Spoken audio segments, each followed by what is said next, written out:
A very good morning, students. Today we will start our chapter number 9, that is the reproduction in animals. Chapter 9,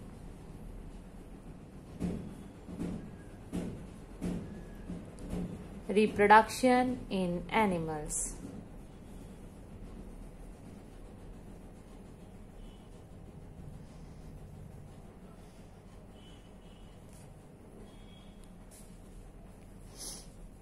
Now, in our previous classes, we have done कि human being में digestion process कैसे होता है ना, excrete वो कैसे करते हैं, कैसे वो रेस्पायर करते हैं, है ना. ह्यूमन बीइंग्स रेस्पिरेटरी सिस्टम के बारे में हमने पढ़ा था, एनिमल्स के रेस्पिरेटरी सिस्टम के बारे में हमने पढ़ा था, right. So now this is the turn कि लिविंग ऑर्गेनिज्म अपने आप को सरवाइव करने के लिए रिप्रोड्यूस भी करते हैं. What do you mean by reproduction? पहले क्वेश्चन अराइज होता है कि रिप्रोडक्शन का मतलब क्या होता है. रिप्रोडक्शन का मतलब होता है बेटा, अपने आप में ये बता रहा है रिप्रोड्यूस, है ना, दोबारा से प्रोड्यूस करना, बनाना, है ना. मतलब अपने ही जैसा एक दूसरा लिविंग ऑर्गेनिज्म प्रोड्यूस कर देना, that is called the reproduction.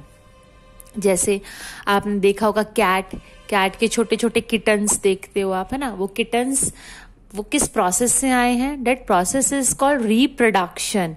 वो कैट जो है उसके फीचर्स और उसकी जो क्वालिटीज हैं, उसके जो जीन्स हैं, उसके जो सेल्स हैं, वो सब आपस में क्या करेंगे? मैच करेंगे. उन किटन्स के किससे मैच करेंगे? उस कैट से मैच करेंगे.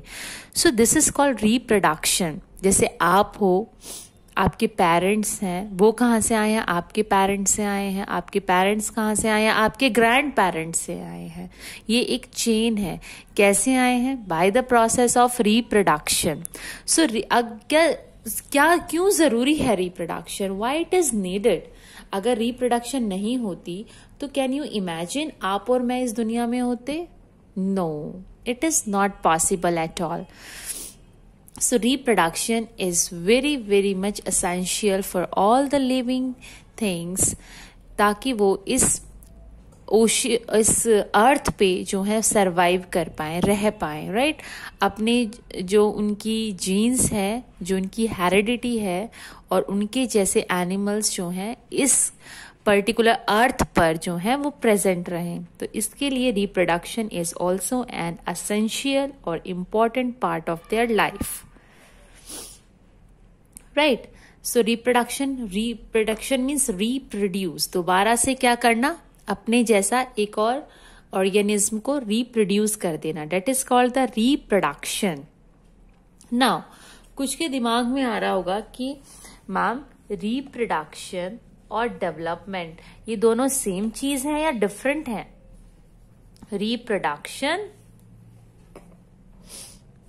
And development, they both are same और नॉट, है ना. No, they are not similar. ये दोनों सिमिलर नहीं है, दे आर डिफरेंट. क्या है? ये दोनों डिफरेंट है. कैसे डिफरेंट है? Let us see. जो रिप्रोडक्शन है that is the means reproduce करना. अपने ही एक ऑर्गेनिज्म है, उसमें एक और ऑर्गेनिज्म या उससे ज्यादा ऑर्गेनिज्म प्रोड्यूस हो जाना, that is called the reproduction. एक ऑर्गेनिज्म है, उससे बहुत सारे ऑर्गेनिज्म जो है प्रोड्यूस हो गए हैं, ठीक है. मीन्स अब 1 था, अब कितने ऑर्गेनिज्म हो गए हैं? 3 ऑर्गेनिज्म हो चुके हैं टोटल, राइट. लेकिन जो डेवलपमेंट है वो एक ऑर्गेनिज्म है, उसके ही अंदर डेवलपमेंट होती जाएगी, यानी कि ग्रोथ, वो बड़ा होता जाएगा. उसके अंदर और क्वालिटीज आती जाएगी, उसके सेल इंप्रूव होंगे, उसके ऑर्गन्स में, उसकी हाइट में, उसकी जो है वेट में, इसमें डेवलपमेंट आएगी. That is called the development. Means 1 organism है, 1 ही रहेगा. नंबर ऑफ ऑर्गेनिज्म इसके अंदर इंक्रीज नहीं होगा, लेकिन इसमें नंबर ऑफ ऑर्गेनिज्म इंक्रीज होंगे. 1 से 2, 3, 4, 5 मीन्स इंक्रीमेंट हो रहा है. किसमें? नंबर ऑफ ऑर्गेनिज्म में। इसके अंदर ऑर्गेनिज्म एक ही रहेगा, लेकिन उसके अंदर हाइट, वेट और अलग चीजों का क्या हो जाएगी, इंप्रूवमेंट आ जाएगी, डेवलपमेंट हो जाएगी। That is known as the development. So this both are different, this both words are different, so don't be confused in these two words. Okay, they both are different. Now question is now we have done the meaning of reproduction. We have differentiated these two terms, how reproduction is different from the development, right? Now, as in previous classes, we have done the reproduction in plants. हमने reproduction in plants पढ़ा था, right? Now हम पढ़ेंगे क्या? Modes of reproduction in animals. Modes of reproduction in animals. So let me rub it. Now I'm writing over here modes of reproduction. अब हम किसके modes of reproduction पढ़ेंगे इस चैप्टर में? इस चैप्टर में we will read the modes of reproduction animals के। Yes, इसमें दोनों ही मोड्स ऑफ रिप्रोडक्शन आते हैं हमारे। That is the sexual reproduction and asexual reproduction, sexual reproduction and asexual reproduction. Yes, they are different from each other. दोनों ही एक दूसरे से डिफरेंट हैं। कैसे डिफरेंट हैं वो हम एक बार पढ़ लेते हैं इसके बारे में, then we will start. Sexual reproduction में जो पेरेंट सेल हैं वो दोनों के जो हैं एडअप होंगे to form a zygote, both parents. दोनों के सेल्स को ज्वाइन करके बनेगा एक जाइगोट, जिससे जो कन्वर्ट हो जाएगा एक न्यू ऑर्गेनिज्म में।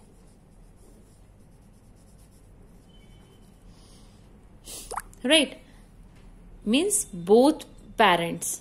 सेक्सुअल रिप्रोडक्शन में हमें दोनों ही पेरेंट्स चाहिए, male as well as female. Right, इन दोनों ही पेरेंट्स से फॉर्म होगा हमारा क्या, जाइगोट, और उस जाइगोट से बन जाएगा क्या, new organism. Right, now asexual reproduction. Asexual reproduction के अंदर हमें रिक्वायरमेंट है सिर्फ सिंगल पेरेंट की। What? Single parent is required. Okay बेटा, सिर्फ सिंगल पेरेंट हमें रिक्वायर्ड है इसके अंदर, और इस सिंगल पेरेंट के रिक्वायरमेंट में ये अकेला ही काफी है, चाहे ये मेल हो या फीमेल हो, ये अकेला ही बना देता है क्या, zygote, and it form a new organism. So this is the basic difference between it. ये दोनों का बेसिक डिफरेंस है सेक्सुअल रिप्रोडक्शन का और असेक्सुअल रिप्रोडक्शन का। केस में हमें दोनों ही पेरेंट चाहिए होते हैं, male as well as female. इसके अंदर हमें सिंगल पेरेंट ही जरूरी है, वही अकेला न्यू ऑर्गेनिज्म फॉर्म कर सकता है। दोनों ही न्यू ऑर्गेनिज्म फॉर्म करेंगे, क्योंकि क्या है, ये रिप्रोडक्शन है, हमें न्यू ऑर्गेनिज्म तो बनाना ही है, लेकिन इसके अंदर दोनों ही पेरेंट के सेल हमें चाहिए हैं, इसमें हमें सिंगल पेरेंट का सेल काफी है। Right, now in our further discussion what we will do, we will take the sexual reproduction only. अब हम sexual reproduction को ही पढ़ेंगे, पहले पढ़ेंगे, and later on we will do the asexual reproduction. So sexual reproduction को हम सबसे अब स्टार्ट करते हैं। आप चाहो तो इनके नोट्स बना सकते हो, बिकॉज अभी जो मैंने लिखा है इसका आप नोट्स बना सकते हो, ताकि आप जब रिवाइज करोगे तो आपको इजीली रिवाइज हो जाए। जरूरी नहीं है कि आप नोट्स जो है you will need to make in the fair notebook only, you can also take your any of the notebook, rough notebook और एनी नोट्स नोटबुक एक अलग से आप बना सकते हो, so that at the time of revision it will help you. Okay, but in fair notebook no need to write these things. Fine, okay, let us start now. Sexual reproduction.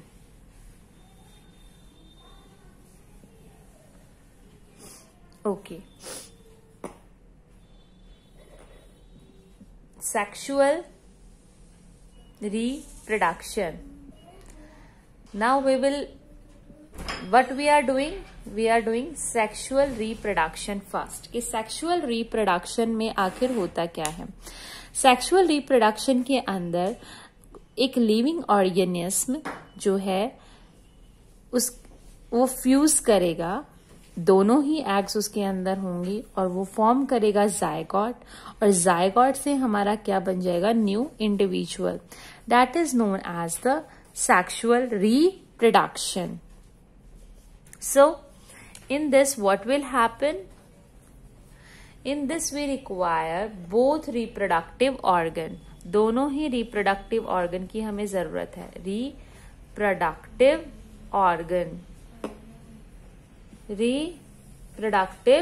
organ, both reproductive organs are required. So both reproductive organs are required. और वो दोनों ही reproductive organs किसके होंगे बेटा? Male reproductive organ and female reproductive organ,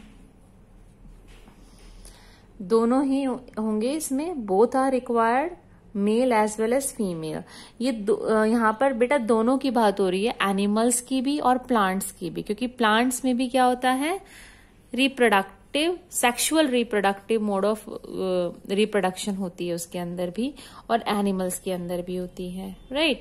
सो उसके अंदर हमें क्या जरूरी है? बोथ रिप्रोडक्टिव ऑर्गन, दोनों ही रिप्रोडक्टिव ऑर्गन्स हमें रिक्वायर्ड हैं, male as well as female. Okay. Now they both fuse with each other. Fuse means join करना, है ना? ये दोनों ही आपस में फ्यूज करेंगे and they will form the zygote. अब ये फ्यूज करने के बाद क्या बन चुका है यहाँ पर? एक जायगॉट. ओके. अब जायगॉट के अंदर डेवलपमेंट होगी कुछ टाइम के लिए, और डेवलपमेंट के बाद वो कन्वर्ट हो जाएगा किसके अंदर? न्यू इंडिविजुअल के अंदर. मीन्स यहाँ पर हमारा बन जाएगा एक नया लिविंग ऑर्गेनिज्म. कैसा लिविंग ऑर्गेनिज्म? जो अपने मेल और फीमेल दोनों से क्या करेगा? रिजेंबल करेगा, इन्हीं जैसा एक न्यू इंडिविजुअल जो है यहाँ पर बन जाएगा. ओके. फिर से हम इसको रिवाइज करते हैं कि सेक्सुअल रिप्रोडक्शन में क्या होता है? Both reproductive organs are required, और वो बोथ कौन से होंगे? Male as well as female. Yes. So both male and female cells are required. They fuses with each other to form a zygote, and after the development it's converted into the new individual. So this is all about the sexual reproduction. Now what we will going to do, what will be our next topic? Our next topic is the male cell. Which male cell is required for the reproduction? We will completely study the male cell. After that we will completely study the female cell. Right? So let us start our next topic, that is the male reproductive organ. अब हम human being की बात यहाँ पर करेंगे sexual reproduction के अंदर, और उसमें भी हम बात करेंगे किसकी? मेल रिप्रोडक्टिव सेल और male reproductive organ. So male reproductive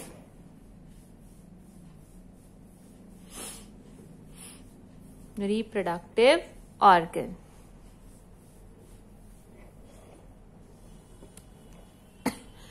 So before starting it, I want to draw the figure of the male reproductive organ.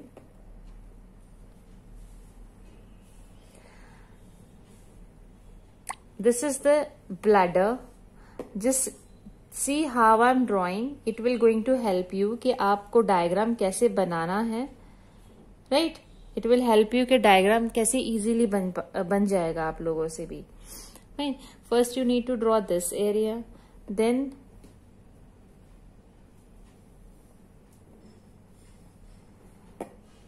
this one. Fine.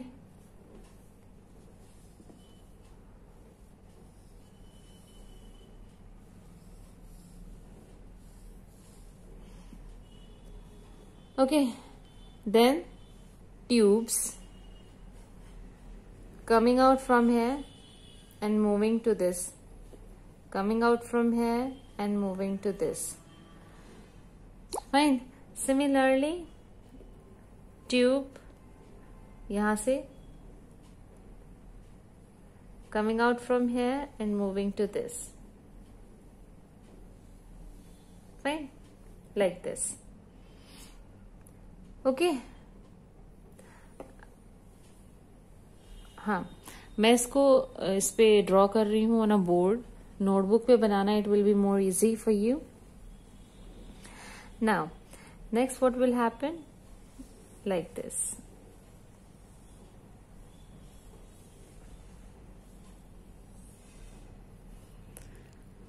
Okay, so this is the diagram of the male reproductive organ. ये जो यहाँ पर ये tube जो यहाँ पर आ रही है, this tube will be, this main tube will is known as the, ये कौन सी ट्यूब आ रही है? यूरेथ्रा. क्या है, क्या बोलते हैं इसको हम? Urethra. Urethra. Okay, and this one is known as the penis. This egg shaped, इसको हम क्या बोलते हैं बेटा? टेस्टिस. क्या बोलते हैं हम इसको? टेस्टिस. फाइन. और टेस्टिस से जो ट्यूब निकलती हुई जा रही है, इसको हम बोलते हैं sperm duct. Sperm duct. Okay, इसको हम क्या बोलते हैं बेटा? Sperm duct. और ये इसको, what is this? This is the bladder. This is the bladder. And these are the ureter. Ureter. Okay, so this is the male reproductive organ. Okay, आपको इसके डायग्राम की प्रैक्टिस करनी है. And of course this labelling is must. Labelling की with the spellings. इसके साथ आप इसको लर्न करेंगे, इसको बार बार ड्रॉ करेंगे एंड इसको आप रिवाइज करेंगे. Fine. So this is all about the male reproductive organ. इसके अंदर ये ब्लैडर होता है. Okay, this bladder. इसी ब्लैडर के अंदर जो आपकी किडनी आपके ब्लड को प्योरीफाई करती है, उसके बाद जो भी इम्प्योरिटी आपके ब्लड से निकलती है वो स्टोर हो जाती है इस ब्लैडर के अंदर.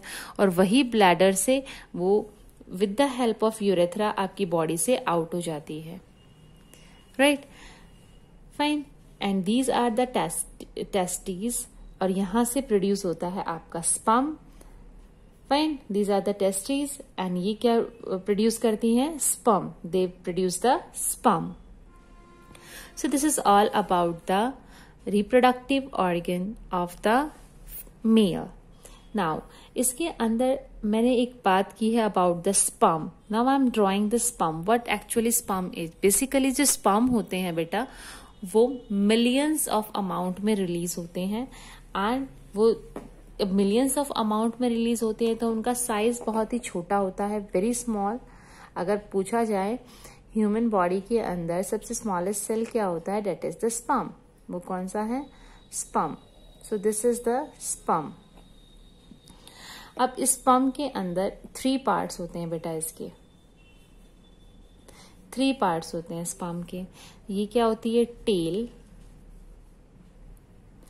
इसको बोलते हैं हम हेड. और ये है था हमारा middle. Right. So 3 points are there in the sperm: head, middle and tail. Okay. अब क्वेश्चन अराइज होता है, टेल किसके लिए होती है? टेल होती है बेटा फ्लो करने के लिए, स्विम करने के लिए, मूवमेंट शो करने के लिए. जो टेल है वो स्पर्म को मूवमेंट में हेल्प करती है. It help to move the sperm from the male reproductive organ to the female reproductive organ. Fine. So this is the human, or you can say male sperm. Okay. Now our next topic is the female reproductive organ.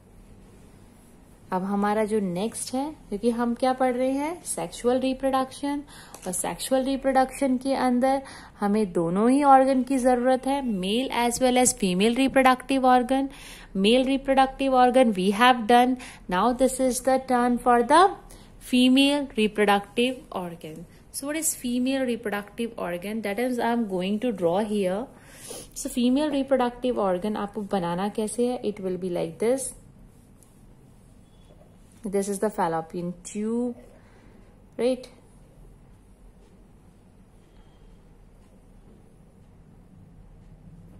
It is like this. Okay.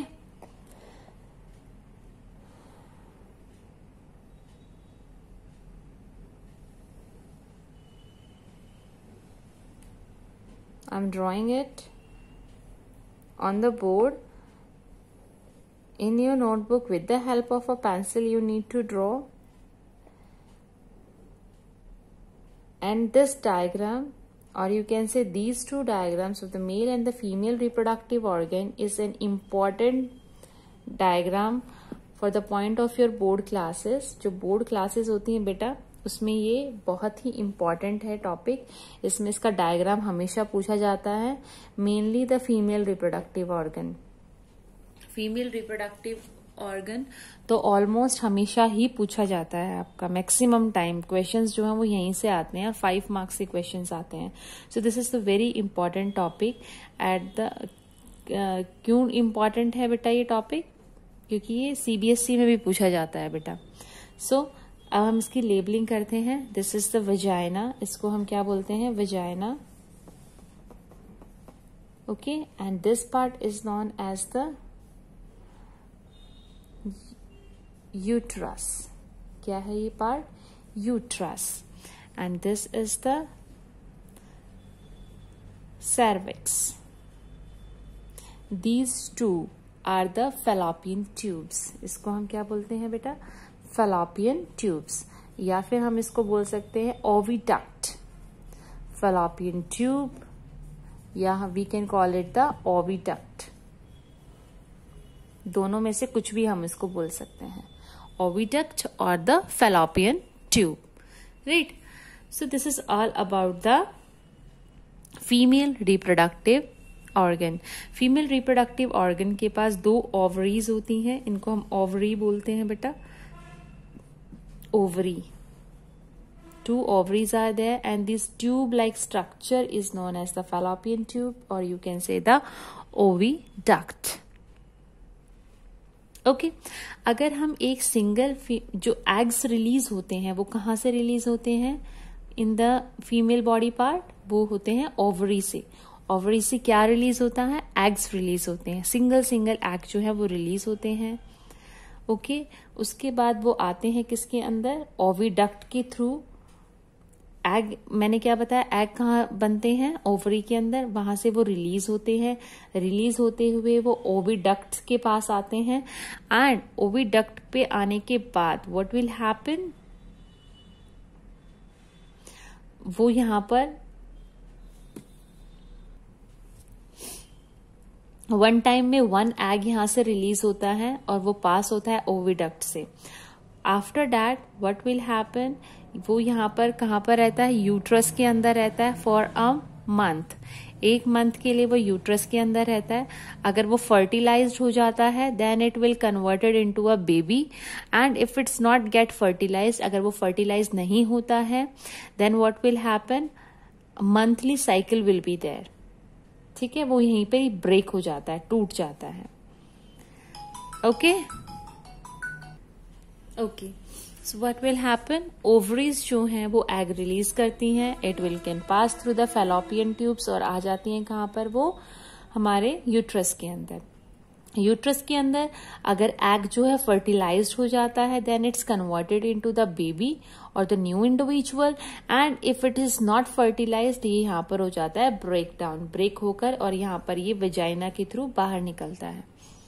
Okay. So this is. अब यहाँ पर एक word आया था fertilisation. अब fertilisation का जो मतलब है I will explain you. Right. I will explain you what exactly a fertilization means. So,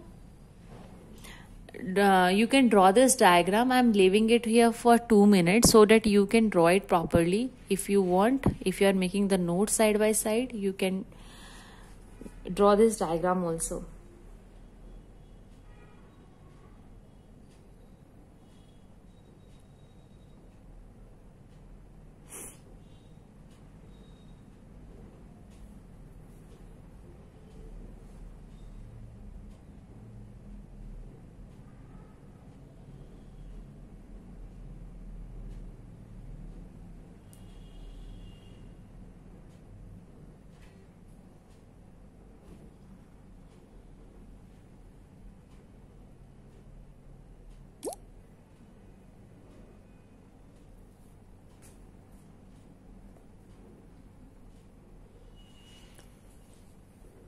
okay, I am just rubbing it out now. मैंने यहाँ पर एक वर्ड यूज किया था फर्टिलाइजेशन, है ना. तो अब फर्टिलाइजेशन का मीनिंग क्या है? फर्टिलाइजेशन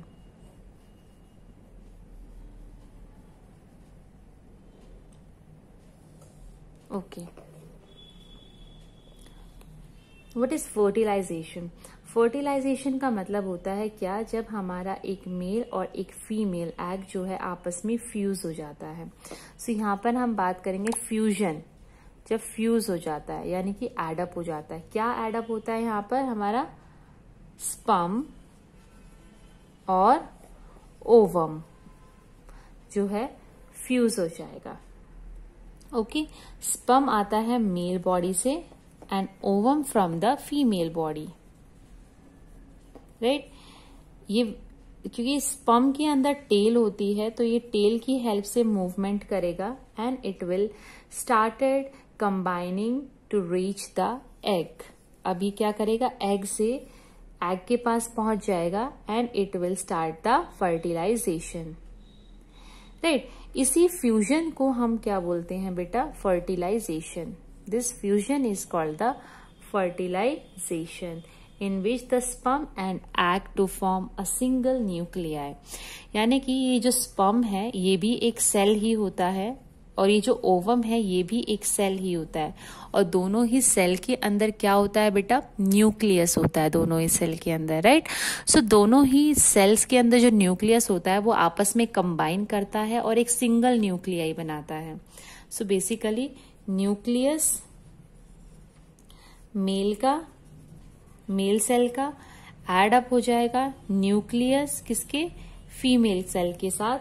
और क्या बनाएगा यहाँ पर? वो एक सिंगल न्यूक्लियाई. क्या बनाएगा? Single nuclei. Okay, and that single nuclei को ही हम क्या बोलते हैं बेटा? जाइगोट. क्या बोलते हैं? ये जो सिंगल न्यूक्लियाई बना है दोनों ही न्यूक्लियस को एडअप करके फ्यूज करके, this is known as the zygote. यही क्या है? जाइगोट है. Okay, so this is the zygote. Now हमने पढ़ लिया किसके बारे में कि मेल सेल क्या होता है, मेल रिप्रोडक्टिव ऑर्गन क्या होता है, फीमेल रिप्रोडक्टिव ऑर्गन क्या होता है, right.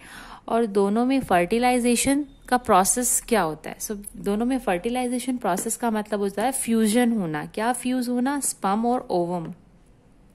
Sperm male and ovum of female दोनों ही आपस में फ्यूज अप होते हैं और दोनों ही क्या है? सेल्स हैं.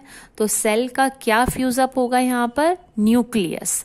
क्योंकि सेल के अंदर क्या होता है? हमने पढ़ा था ना पिछले चैप्टर में कि न्यूक्लियस होता है, साइटोप्लाज्म, है ना. सो उन दोनों के न्यूक्लियस जो है वो आपस में कंबाइन करेंगे. दोनों ही कंबाइन करके दो न्यूक्लियस कंबाइन होके एक न्यूक्लियस में कन्वर्ट होगा and that one nucleus is known as the zygote. उसी को हम क्या बोलते हैं बेटा? जाइगोट. जो फर्टिलाइजेशन होती है ह्यूमन बॉडी के अंदर वो होती है इनसाइड द फीमेल बॉडी. अगर फीमेल बॉडी के इनसाइड में ये फर्टिलाइजेशन होती है तो उसको हम क्या बोलते हैं? Internal fertilization. क्या बोलते हैं बेटा? Internal fertilization. बहुत से लिविंग ऑर्गेनिज्म के अंदर जो कि हमारे एनिमल्स हैं कुछ, उनके अंदर जो उनमें फर्टिलाइजेशन मतलब फर्टिलाइजेशन तो यही होती है, मेल की और फीमेल की दोनों ही सेल्स आपस में कंबाइन करके ही फर्टिलाइजेशन करते हैं, लेकिन उनके अंदर जो फर्टिलाइजेशन प्रोसेस होता है वो आउटसाइड देयर बॉडी होता है ना। जैसे कि हैन, फ्रॉग, यानी कि जो भी ऑर्गेनिज्म जो है बेसिकली जो एग्स ले आउट करते हैं, जो एग देते हैं, है ना, फिर वो एग जो है ब्रेकअप होकर एक जैसे नया चिकन निकल आता है ना। हैन के एग्स देखे होंगे आपने, हैन के बाहर रहकर वो क्या होते हैं, फर्टिलाइज होते हैं, है ना, और फिर वो ब्रेकअप होते हैं, टूटते हैं, और उनके अंदर से एक न्यू जो है इंडिविजुअल बाहर निकलता है, चिकन, जिसको हम चिकन बोलते हैं ना, चिक बोलते हैं। उनको क्या बोलते, वो कैसे प्रोड्यूस हुए हैं, आउटसाइड द फीमेल बॉडी, वो फीमेल बॉडी के आउटसाइड रहकर जो है वो फर्टिलाइज हुए हैं।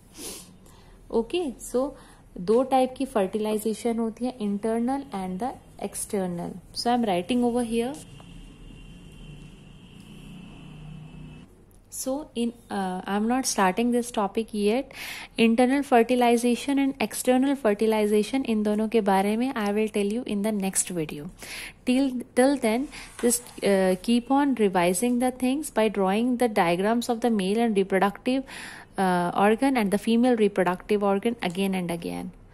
Okay, this is the important topic for the point of view of the 10th class also. So keep on drawing the diagrams. Thank you.